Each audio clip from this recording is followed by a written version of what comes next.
chesed. 24/7 chesed. Give, give, and give. There was no such a thing as saying no. It was all about saying yes. He used to always tell me the easiest thing to do is to say no, because you say no and you move on. You gotta know how to say yes, and then try to figure out a way how to make that happen. And that was Shlomo. He was the kind of person where 1 minute would not go to waste. Every minute was a minute that was worth living and worth making something out of. I think most of us look forward to relaxing.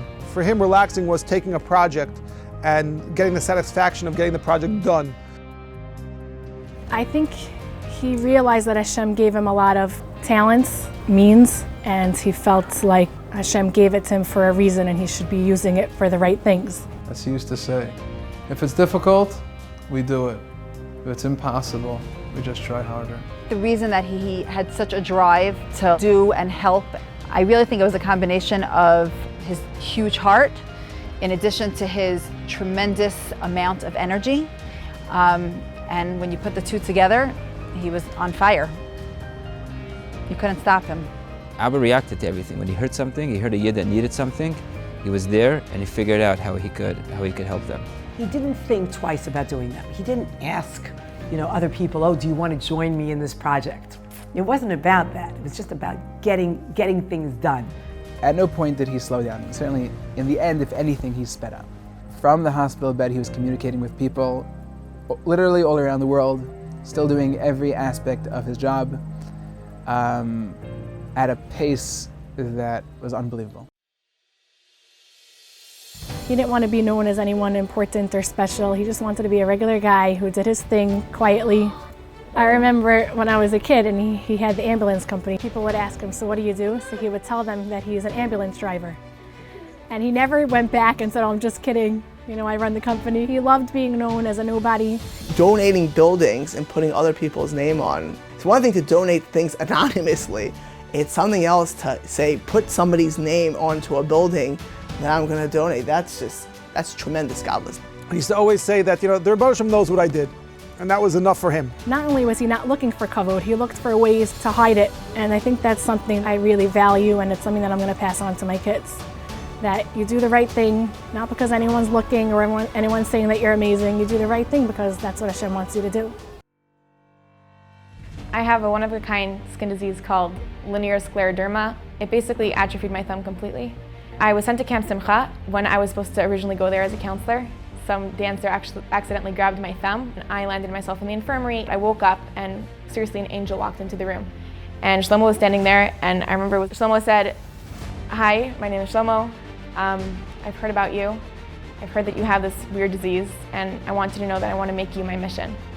He kept to his word. He called me up seriously the day after and said, okay, we're making appointments, we're going to this doctor. Like, I started flying out from camp and going to random places, Pennsylvania, you name it. I've been there, I've seen that doctor. And Shlomo would come around with this massive stack of papers of all my files. Like, he would just come into the room, he's like, hey, this is what it is. He'd give my whole story. And Shlomo would be like, you're helping this girl, you're gonna fix her. And after each doctor saying, I wish I could, but I don't know what to do, he's like, you know what, let's go see a hand surgeon. Maybe he can fix the pain, because the pain I was having was uncontrollable.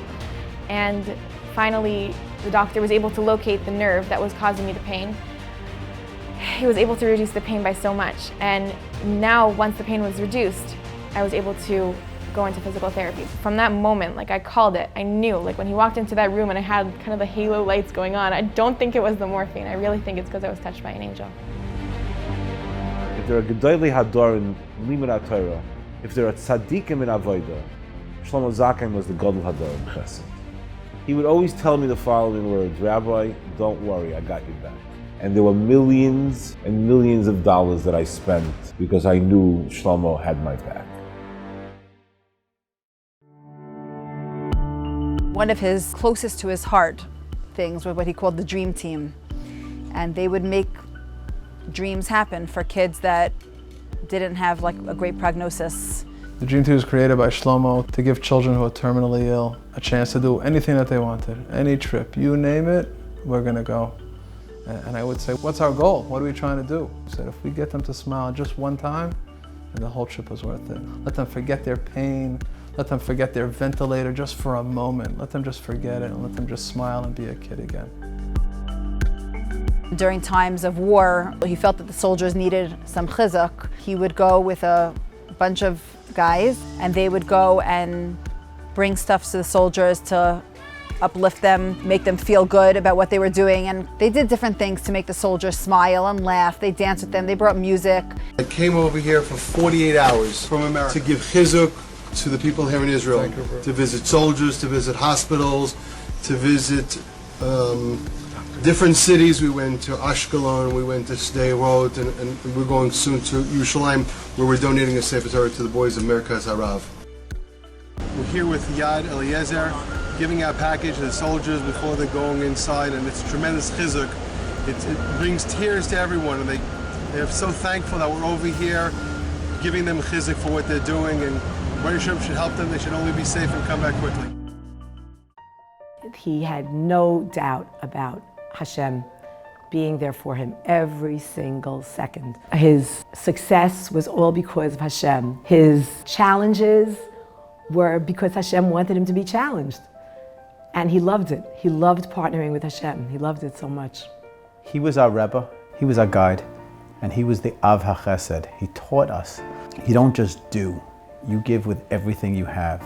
The void is tremendous. There's nobody who can truly take over. You know, we all try to take little pieces to try to figure out, you know, what we can do to help people, but that's a void that can be filled. I often think about how it's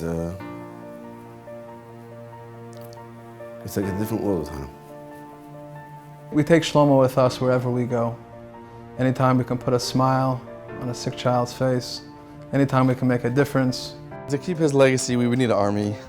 You know, the energy and the giving and way that he did it. But if there's one thing to continue, it's the Ahavas Yisrael. Be there for another Jew without cheshbonos, without any, you know, thinking, where is he from? Or, you know, am I going to get paid? Am I going to have a kickback?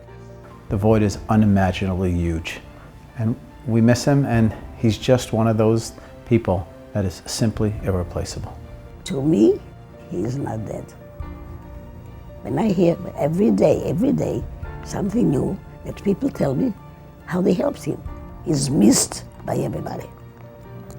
There wasn't anything bigger, greater than helping people.